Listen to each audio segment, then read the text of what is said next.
Over a decade after the events of the first film, the film begins with Jake Sully narrating his modest and peaceful life as chief of the Omaticaya clan and raising a family with his wife Neytiri, which includes his sons Nidiam and Loak and his daughter Tuk, his adopted daughter Kiri, born from Grace Augustine's comatose Na6 avatar, and a human boy named Spider, the son of Miles Quaritch, who was born on Pandora but was unable to be transported to Earth in cryostasis as an infant.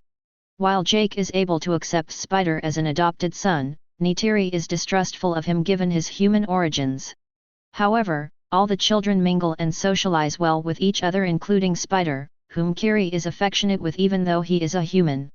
Spider does not embrace his human heritage and feels more inclined to Na6 culture and traditions. They lead a normal life until one day they notice a strange star in the night sky. Much to their dismay, they realize it's a RDA spaceship with humans returning to Pandora to colonize it, erecting a new main operating base yet again, causing significant destruction to Pandora.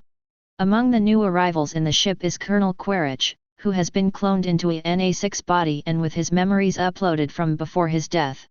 As a result, Quaritch is unable to remember his demise at the hands of Jake but is only able to recollect the events in the past and his vengeful mission to eliminate Jake.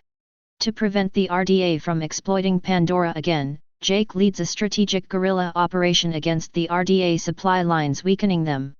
In one of the operations, Loak, who disobeys Nidiam and is eager to prove himself as a Na6 warrior, tries to assist Jake in battle but is wounded. Jake rescues and disciplines him to not endanger his own safety by being reckless. That night, while tending to his wounds, Neytiri calmly reminds Jake to be not too hard on Loak, to which Jake expresses his concern as a father for the safety of his children. Meanwhile, the retaliatory strike on the RDA supply lines doesn't sit well with Quaritch, who initiates a search mission to kill Jake. During a playful venture, Jake's children along with Spider explore deeper into the rainforest. Unbeknownst to them, Quaritch and his team are in the vicinity exploring the site where Quaritch discovers his human remains. An observant Loak notices their presence and quickly informs Jake. A skirmish ensues and Quaritch's squad captures Jake's children.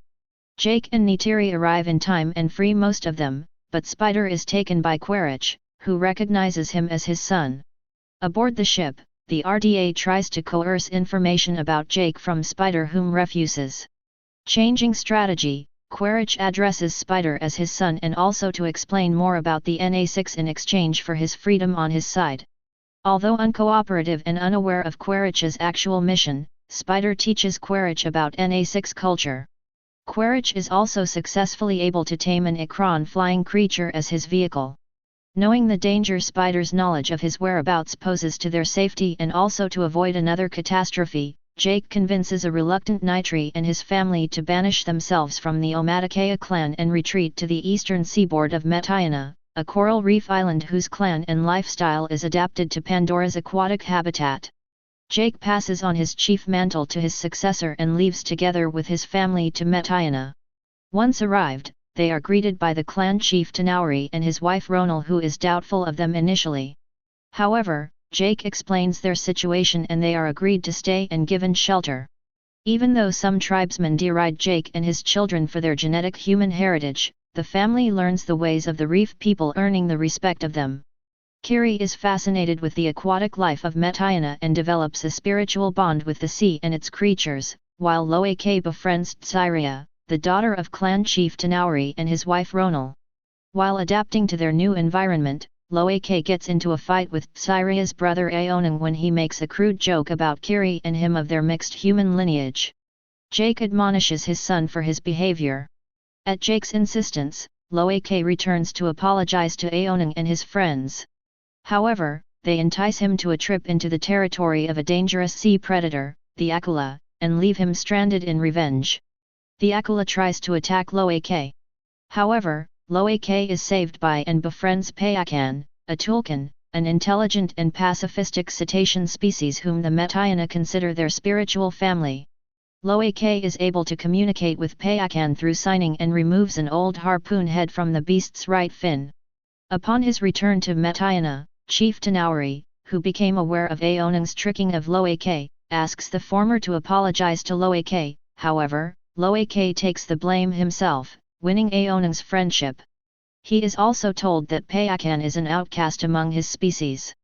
Meanwhile, on a trip to an offshoot of the Tree of Souls, Kiri links with it to meet her mother, but suffers a violent seizure. She is healed by Ronal, but when Jake calls Norm Spellman and Max Patel for help, Quaritch is able to track them to the archipelago where the reef people live. Bringing Spider with him, he commandeers a whaling vessel which is hunting Tulkuns to harvest their brain enzymes for creating anti-aging remedies. Quaritch begins to brutally question the indigenous tribes about Jake's location. Failing that, he orders the whaling crew to wantonly kill the Tulkuns in order to draw Jake out. Loake mentally links with Payakan and learns that the Tulkun was cast out because he went against the ways of his species and attacked the whalers who killed his mother. When the Metiana learn of the Tulkun slaughters, Loake takes off to warn Payakan, followed by his siblings, Syria and Aonung. They find Payakan being chased by the whalers, and Loake, Kiri, and Tuk are captured by Quaritch. With their children in danger, Jake, Neytiri, and the Metiana set out to confront the humans. Quaritch forces Jake to surrender, but seeing his soul brother imperiled, Payakan attacks the whalers, triggering a fight which kills most of the crew and critically damages the vessel, causing it to sink.